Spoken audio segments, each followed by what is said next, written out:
Ukraine's Ministry of Defence says it's trying to clarify what a US decision to suspend some deliveries of weapons actually involves.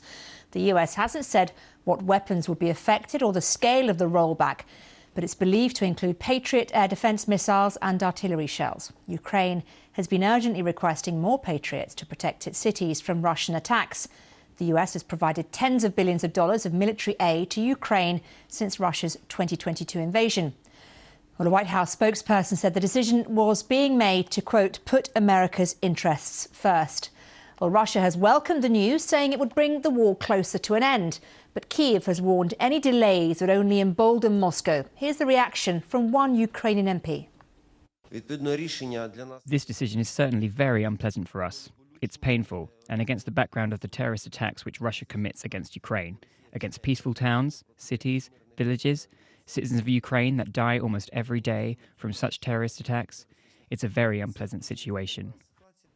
Well, our Russia editor Steve Rosenberg is in Moscow and explained what the reaction has been in Russia.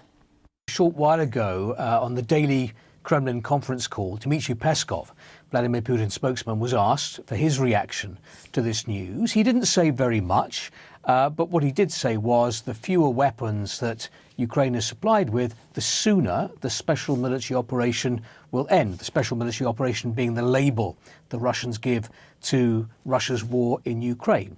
Now, what he said was obviously not earth-shattering. It was obvious, right? And Russia obviously is pleased at the prospect of less US military assistance to Ukraine, because US military aid to Ukraine has been so important in helping Ukraine get to where it is now, to helping Ukraine survive the Russian invasion. Well, Russia currently controls around 20% of Ukraine's territory along the country's eastern border with Russia. It's thought around 950,000 Russian troops have been killed or injured since the invasion began. Well, reports suggest there have been around 400,000 Ukrainian injuries and deaths. Our diplomatic correspondent Paul Adams is in Kyiv and has the very latest on these announcements from the White House.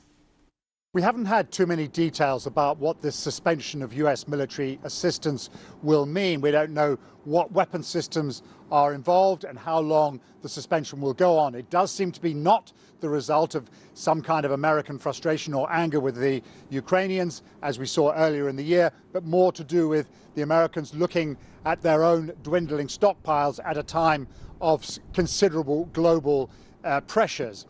However, there has been reporting from the United States that this could involve key bits of equipment that the Ukrainians badly need for their aerial defense, notably the Patriot missile and the weapons that are carried by Western-supplied F-16 jets as they try to shoot down incoming Russian missiles. At a time when this country is subjected very, very regularly to large-scale aerial attacks on the cities right across Ukraine, that is obviously the subject of grave concern. And we've already had some Ukrainian political figures expressing their frustration with Washington. I think it's quite noticeable that the Defense Ministry has said, let's wait and see what this really means. Let's not jump to conclusions based on partial information. There is clearly an effort underway to figure out exactly what this suspension involves, and only then perhaps will we see Ukraine reacting definitively one way or the other. But it is a concern because these are important pieces of equipment which Ukraine can very ill afford to do without.